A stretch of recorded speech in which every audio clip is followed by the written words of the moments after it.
Yo, what's up? Welcome to Raw No Condemnation. I'm Chucky. I'm Jay. Hey. Man, we in the building, man. Jay, let's talk a little bit about this NFL lawsuit that's going on, man. Coach Brian Flores is suing the NFL for discrimination. Yeah. Suing the NFL for discriminate class action suit at that. So look like, they got a number of folks that feel this way. So Right. I And think that's go ahead, brother. no, I was gonna say that's the thing, man. Like, when when you just saying a lawsuit, you talking about one person. When you talking about a class action, that mean they got some people that's joining that lawsuit that feel the same way that he does. What he's saying, Jay, is he's saying that um black people and black coaches are not getting the same opportunities as white coaches, and that they just bringing the black coaches in to interview them um just so they can meet their black quota. Surprise, surprise, surprise. Right. And I bet you every other black person in America feel the same way. Surprise, surprise, surprise. Surprise. Yeah, I mean, well, we know it happens. Uh, you know, I'm sure Definitely. I've been in a black quota or two. You know, Right. Right. um, I it happens all the time, man. Um, You know, sometimes they call us. Or I mean, I've been in situations where I get called on to every hiring team just because they need a person of color on the hiring team. We on both sides of the issue, and then they'll put so many black people or whatever other ethnicities are considered underrepresented in that particular field. Um and they'll interview them, but if you're still interviewing them with the same bias that you had before, the same bias that that the reason why you haven't hired any to this point, if you're still interviewing them with that bias, what good is an interview? right. If it's not serious, if you just this the quota interview. Right. And that's the thing, it's a rule in the NFL that they have to interview a certain number of black people, black coaches. Right. Now, this is where Brian Flores is having an issue, because he's interviewed with some teams, and he's had better coaching history and better records than the white guy that they end up hiring, you Mm-hmm. know. Mm-hmm. And so he's like, wait a minute, hold on. And then on top of that, you know, he's supposed to have been going into an interview with one team, and he get a text message from I think it was Bill Parcells, Mm-hmm. thinking that he was somebody else, or another Brian, a different Brian, that The white that Brian. He the was the white white Brian. Brian. The white He Brian. He was the was like, white oh, Brian. oops. I thought you was the white Brian. You the black Brian. I'd have And congratulated the wrong person. yeah, he congratulating them about getting the job. And he like, well, man, I'm still in the process of interview. And what are you talking about? You got the wrong dude. So how do they already had a job figured out before they even go through the process, And Because the process is a sham. The it's a process sham. is I mean, we've all I and the NFL is no different than anywhere else. We've all And, been in situations where person knew who they were going to hire before the job even came up. Before the job was even open, they knew who they were going to hire. and our listeners may know, our listeners and our viewers, definitely our viewers, and know that I come on our podcast um every podcast, and I have on a Denver Bronco hat. So, and Denver Broncos is being uh, listed as one of the teams that this is happening with.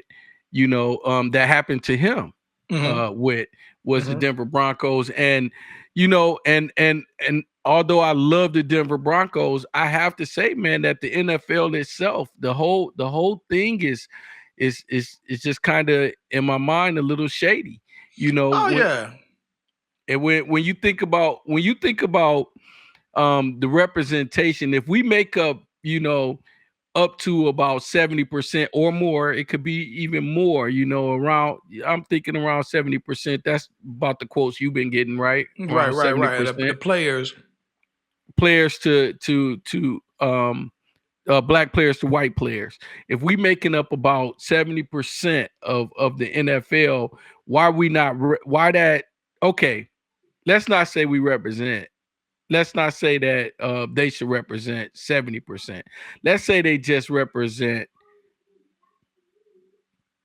30%. Mm-hmm. You know, 30%. There's no black owners in the NFL at all. Right. No black owners, zero black owners in the NFL at all. And I know that the Broncos are up for sale right now, and I know that Jay-Z put in the bid. I think it was like Jay-Z and a team of people, and I think Ice Cube and a team of people put in some bids, but they're not gonna get it.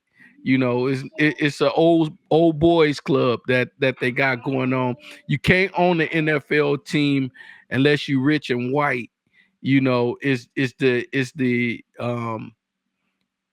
the what they're projecting is what the NFL projects. Um, and that's crazy to me. It's almost like slavery. And I think I said this before, but if you've ever been to like a combine and watch what happens at these combines. Just Google combines, watch what happens at these combines. This is so reminiscent of slavery that it's crazy, bro. You know, um, there's no owners. You don't even put coaches in front of them, of black people. you know um you what you do is you won't even put the leader of the team, usually is the quarterback. You barely have black quarterbacks now. So when the black coach situation started dying in the NFL, because there was a point where we had several black coaches in the NFL, but as soon as the black coaches left, the black quarterback leaves. Mm-hmm. So I'm just watching over this thing, man, and it's happening everywhere. It's happening in all sports. It's even happening in the NBA, where you got what, 32 teams in the NBA, and with all of these teams in the NBA, there's only one team that has a black owner, which is Michael Jordan, who, and I don't care what y'all say, Michael Jordan ain't black. I don't give a damn what they say, Jay, about that. Michael Jordan Green. I mean, Michael Jordan is green. He's definitely green. He represent whatever his financial interests represent. Right. And he let people know that a long time ago. Back when he man. used to say that he wasn't gonna take political sides, because he say that, Republicans, Republicans buy tennis shoes too. And I'm not saying every black person got to be a Democrat or a Republican, because I'm neither. But if that's your reason for not taking a political stand, or I mean, it just could be a particular issue. But if your reasons are purely financial for not taking a stand politically, yeah, that's problematic. and But I mean, and yeah. and also Brian is saying that he didn't get the job with the Houston Texans, um, because he said that he had the lawsuit out there that they wasn't gonna hire him. Yeah, and so like with the Houston Texans, and him not getting that job because of the lawsuit, it's kind of reminiscent of Kaepernick. Once Kaepernick filed that lawsuit, we knew he wasn't coming back to the NBA. Excuse me, the NFL. We knew he wasn't coming back to the NFL, and I don't think Coach Brian is coming back. I don't think Coach Brian Flores is coming back to the NFL because they don't like that. They don't like you putting them out there like that, you know. Uh, And I think he's gonna be whiteballed. right. Whiteboard. That's a good word. I think too. But I wonder how long they gonna keep up with this mess. Because okay, if we 70% of the players, just imagine, that we decide we want to start our own league, Right. you That's know, and then you know, we got this league. Y'all can keep the NFL. And how long would it be before the NFL has to uh, cut these shenanigans out? Because I think as long as we have no ownership, as long as we don't have uh, coaches and executives and owners um, in the league, they're going to be, these decisions are being made by people who have those same biases that put us here. mhm. So if those same people are making these decisions, that same good old boy network, and I want to say this, the NFL is doing quite a job to a PR job to make it look like Brian Flores is just completely out of line and completely fabricating this whole thing. And like he just pulling this out the air, I guess, as if as black folks, we don't know that this goes on in every single industry in the United States. Every Every industry. industry. So of course the NFL is no exception. I think that we know good and well that happens. We know good and well, and then he even talked about in previous jobs, being offered money to lose Oh games man. and like you offer somebody money to lose games so you get a better playoff pick, then turn around and fire them for losing games. You know what I'm saying? Right. And Like, come on now. that's the thing, like, and he refused the money. He said he refused the money. So Right. um his integrity is intact. But I think that he didn't play the game, and that's why they fired him. He didn't play the lose game. Like I'm not doing that. Like I'm gonna try and win these games. Right. Because I mean, when you lose games, then your coaching career is gonna go down the drain anyway. Right. You know, So so yeah. he was in the catch-22. I do want to commend him though, man, because this is a big step, and I think we should support him. And that's a lot coming from me, where I'm a Bronco fan. I've been a Bronco fan since Elway went to the Denver Broncos. I've been a Bronco fan, Look, I'm a and black man. I don't but care I'm about none of them, all them plantations to me. but I'm gonna tell you the truth. I'm gonna tell you the truth. I'm always stand with my people first. Like, and that's just it. Like that's just it. Like, the mistreatment, man, in sports, and I completely agree. I think I've been said, and I've been agreed that we should have our own league. Why we keep begging people that don't want us around to Give us a to job. Give us the yeah. and people look at sports, and it's hard for them to, whenever somebody say, well, plantation or this or that. And it's hard for people to fathom that, because they like, okay, well, put me on a plantation where I can make $5 million a year. You know what I'm saying? But Yeah. but the thing is, where you don't have where you don't have where you're not valued, and your views are not valued, and your leadership is not valued. It's just like, boom, here, run the ball. But Shut don't up but and dribble. shut up and dribble. Mhm. I don't want you over here thinking. You know what I'm saying? Right. Because that's a liability. And, how much is that worth? Right.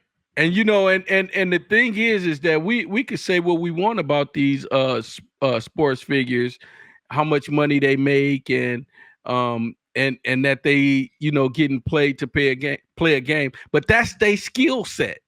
Yeah, If you a architect, nobody don't try and determine how much you should get paid as an architect. right, You right. know You getting what? paid to draw buildings. Right, You you know what I'm get saying? paid to draw. Like Yeah, I yeah. so that's my thing. No matter what you are, if you a doctor, if you whatever you are, if you a lawyer, that's your skill set. And, You and know, and you know what?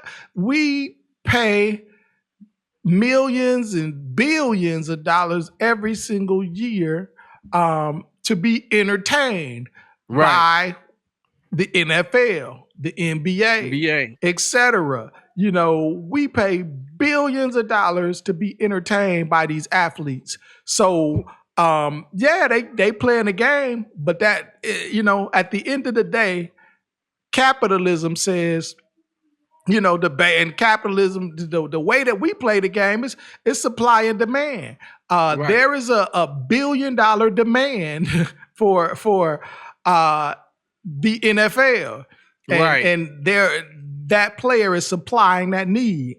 So no, you right, can't really say anything about anybody who's who's providing for something that the people are demanding. That right, it's unfortunate that we don't have a demand as high a demand for some other types of jobs, whether they be teachers or whoever else feel like whom I they're think should get paid a whole lot more. yeah, or whoever else feel like they're undervalued and underpaid. But the truth is, we're willing uh collectively to pay a huge amount for to be entertained by football, basketball, baseball, hockey, soccer, whatever it may be, wrestling. And no, I don't think we could take any of that for granted. If it wasn't worth it, they wouldn't be getting paid that much. You know. Absolutely. So